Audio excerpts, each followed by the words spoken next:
તો 26 તારીખે નવસારીના રાજકારણમાં નવો ઇતિહાસ રચાશે। મહાનગરપાલિકા બન્યા બાદ પ્રથમવાર ચૂંટણી યોજાવા જઈ રહી છે। ભાજપ કોંગ્રેસના દિગ્ગજ ઉમેદવારો મતદારોના દ્વારે પહોંચ્યા। સમર્થકોના કાફલા સાથે ઉમેદવારોએ શેરીઓ ગજવી છે। ભાજપના ઉમેદવારો ઘરે ઘરે જઈ સિદ્ધિ ગણાવી રહ્યા છે, પ્રચાર પ્રસાર કરી રહ્યા છે। રસ્તા, પાણી, ગટરની સમસ્યાને કોંગ્રેસે હથિયાર બનાવ્યો। ભ્રષ્ટાચારના મુદ્દે કોંગ્રેસનો ભાજપને ઘેરવાનો પ્રયાસ। નવસારીમાં ખરાખરીનો ખેલ, કોંગ્રેસ ભાજપ વચ્ચે સીધી ટક્કર છે।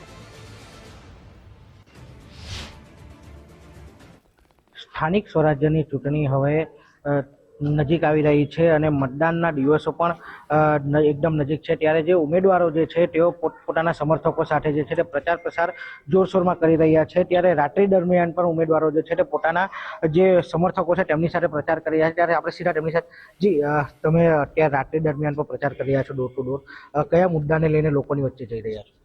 અમે અમારા મત માટે ડોર ટુ ડોર કેમ્પિંગ ચાલુ કર્યું છે। આજ રોજ અમે શક્તિનગર અને પંચવટી ગયા। ત્યાં જનતાનું ખૂબ સારું અમને સપોર્ટ દેખાઈ રહ્યું છે અને ત્યાં અમને જનતાનું જોશ પણ સારું દેખાઈ રહ્યું છે। એનાથી અમને ખૂબ હિંમત આવે છે કે અમે અમારા વોર્ડમાં ખૂબ સારી રીતે વિકાસ કરશું અને જનતાનું સારું કામ કરશું। અમે વિકાસના મુદ્દાને લઈને અમે જઈ રહ્યા છીએ અને ડોર ટુ ડોર અમે જે કેનવાસિંગ કરીએ છીએ એમાં જન સમર્થન અમને સારું મળી રહ્યું છે।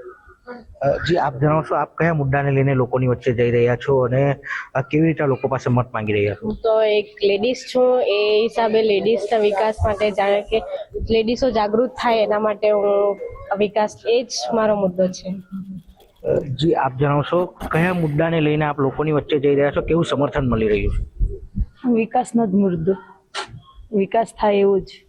મુખ્યત્વે વોર્ડ નંબર 12 ની વાત કરું તો વોર્ડ નંબર 12 માં સૌથી મહત્વનો મુદ્દો હોય ને તો રોડ, રસ્તા અને ગટરની સૌથી મોટી વોર્ડ નંબર 12 ની સમસ્યા હોય ને તો રસ્તાઓ અને ગટર।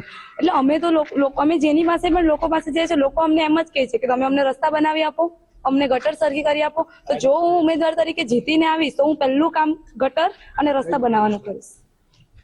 જી, આપ બતાવશો કે કેવી રીતના લોકોનો સંપર્ક કરી રહ્યા છો, ડોર ટુ ડોર પ્રચાર કરી રહ્યા છો, કેવો રિસ્પોન્સ છે અને શું કહેશો?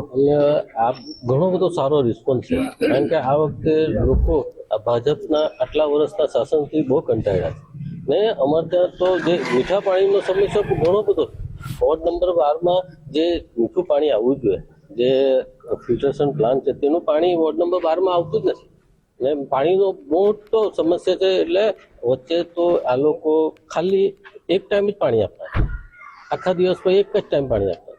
મેઇન મુદ્દો તો એ છે કે જે પ્રજાના પૈસા, કરના પૈસા, ટેક્સના પૈસા, એના થકી જે નગરપાલિકાનો વહીવટ ચલાવે અને વહીવટમાં જે તાઇફા કરે, જે આપણે ફ્લાવર શો 2.5 લાખ રૂપિયા, 2.5 કરોડ રૂપિયા જે વેસ્ટ, એને જગ્યાએ જો લોકોને કરવેરામાં રાહત આપતે તો એ લેખે લાગતે, પરંતુ લોકોના પૈસે કાગળ દિનના સિવાય બીજું કઈ સત્તાધારી પક્ષ કરતું નથી।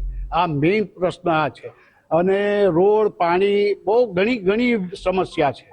હવે એ લોકો શું કરે એ ખબર નથી।